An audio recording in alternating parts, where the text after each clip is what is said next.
Oi, gente! Tudo bem com vocês? Eu espero que sim.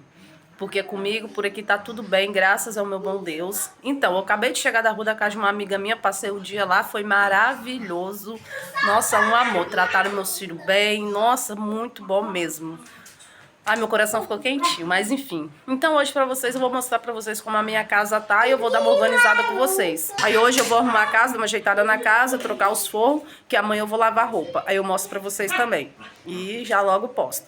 Mas antes de tudo, deixa aquele like, se inscreva no canal, ativa o sininho de notificação, comenta bastante, tá bom, gente? Beijinhos, bora lá pro vídeo.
gente, esse foi mais um vídeo pro nosso canal. Eu espero muito que vocês tenham gostado. Vou fazer um encerramento por aqui. Como eu falei no começo do vídeo, saí pra casa da minha amiga cedo e cheguei, era 6 e pouco da noite em casa. A minha casa tava uma zona, eu decidi dar uma arrumada e mostrar pra vocês. Consegui filmar o quarto da bagunça, que eu chamo, o meu quarto e a sala. Mas a cozinha eu não consegui filmar, como tava arrumado. Mas ajeitei tudo, graças ao meu bom Deus. Fiz um bolo. Ia lavar roupa, mas não deu pra me lavar roupa. Mas tá bom, não tem problema. Mas eu lavei o meu tapete da sala, que tava só Deus.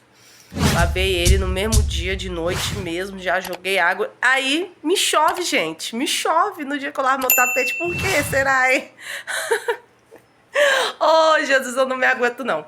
Mas eu espero muito que vocês tenham gostado. Comente aí o que vocês querem ver aqui no meu canal, no nosso canal aqui, tá bom, gente? Não esqueça de deixar o seu like, compartilhar, comentar, ativar o sininho da notificação aí pra me ajudar, tá bom, gente? Eu espero muito que vocês tenham gostado. Um beijinho e até a próxima.